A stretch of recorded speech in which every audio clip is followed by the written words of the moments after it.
Bonjour à tous, j'espère que vous allez bien et que vous êtes prêts à investir avec moi, puisqu'aujourd'hui, l'idée de la vidéo, c'est de vous montrer tout simplement, pour les plus débutants d'entre vous, comment investir en bourse par soi-même.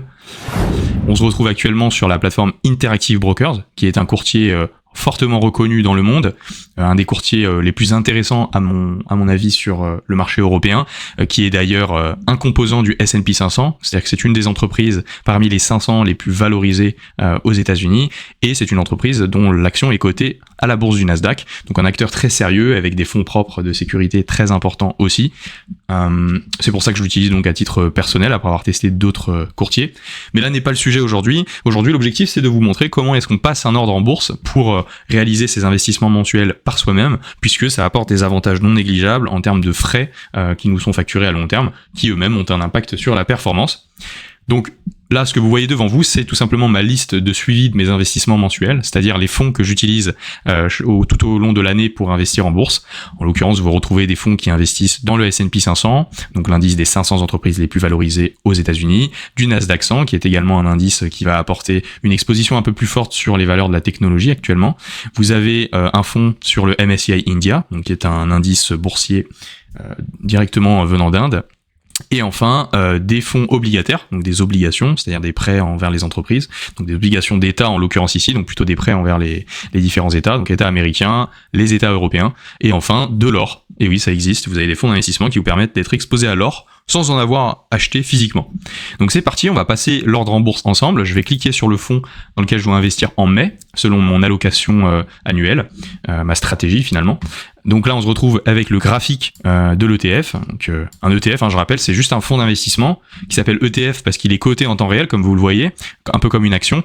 Mais au fond, c'est ce qu'on appelle un fonds indiciel, tout simplement. C'est-à-dire que c'est un fonds dont le seul objectif, est de vous permettre d'être exposé aux actions qui composent un indice et rien de plus. Il n'y a pas une équipe active derrière qui va chercher à surperformer le marché en achetant les meilleures actions du moment, ce qui est très difficile à prédire en réalité.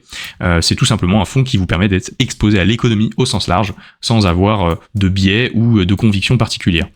Donc ici, ce qu'on va faire, c'est qu'on va du coup tout simplement cliquer sur ordre d'achat, puisque ce qui nous intéresse ici, c'est d'acheter ce mois-ci et investir en bourse. Donc on clique sur ordre d'achat. Ici, on peut sélectionner le compte avec lequel on investit. En l'occurrence, moi, c'est le premier. Le deuxième étant mon PEA. Et ensuite, ce qui se passe, c'est que vous allez avoir différentes informations qu'il faut remplir. Là, vous avez ici la position actuelle, c'est-à-dire combien de parts vous avez actuellement, le prix de la part aux dernières nouvelles. Là, on vous propose de saisir le nombre de parts que vous voulez acheter dans le cadre de cet ordre d'achat.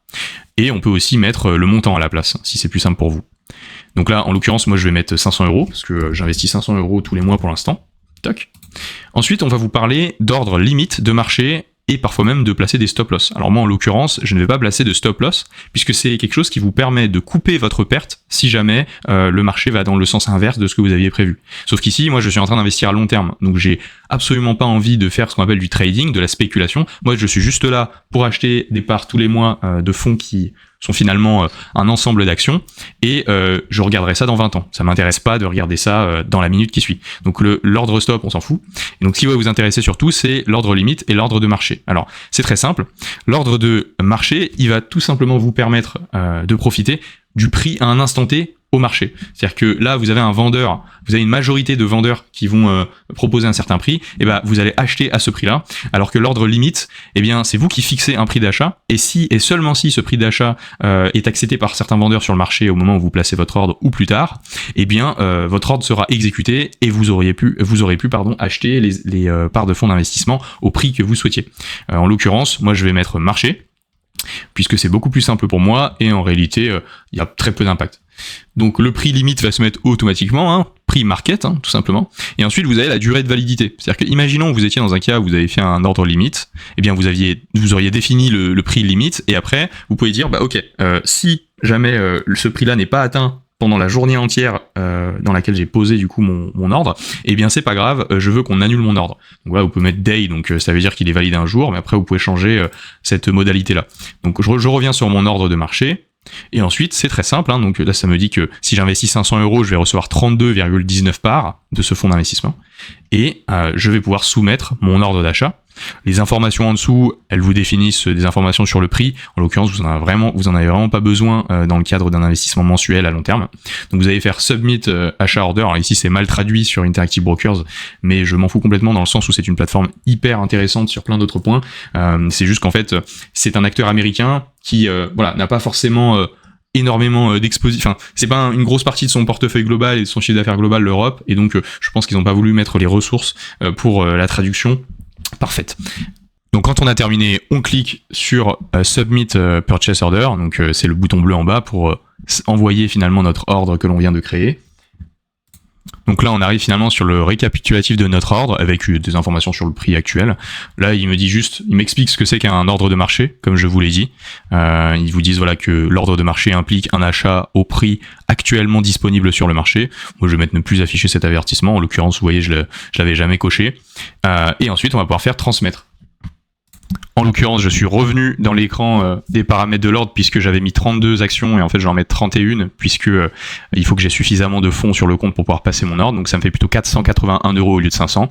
Donc je reviens, je mets en marché, je mets en quantité cette fois-ci, comme ça vous voyez un peu les deux formats, soit en euros, soit en actions, en quantité. Et on fait submit order, toc. Voilà ce message qu'on va demander à ne plus afficher plus tard. Et donc ensuite, ce qu'on peut faire, c'est qu'on fait transmettre. Toc. Et là, d'ailleurs, vous avez même les infos sur l'impact des frais. Vous avez, là, ça va vous ramener finalement vers le document d'information clé, on appelle ça, qui vous permet d'avoir des informations sur le fonds en question. Là, vous voyez, ça me ramène sur le site. Je vais sur Download File. En fait, je vais retrouver le document d'information clé, boum, qui explique le fond, voilà, si jamais vous voulez regarder. Donc ça c'est toujours intéressant, ça permet d'avoir plus d'informations sur le fond si jamais vous n'en aviez pas suffisamment déjà lors de votre recherche quand vous avez créé votre stratégie d'investissement. Donc on revient du coup sur notre ordre, boum, et on va faire transmettre, c'est parti. Et voilà, et là donc il nous dit que l'ordre est en attente. En l'occurrence je tourne la vidéo un samedi, donc il ne sera pas exécuté tout de suite, il sera soumis. Et au fur et à mesure, hein, il va après être exécuté dès donc forcément lundi quand les bourses vont réouvrir. Donc après, j'ai juste à faire terminer, tout simplement.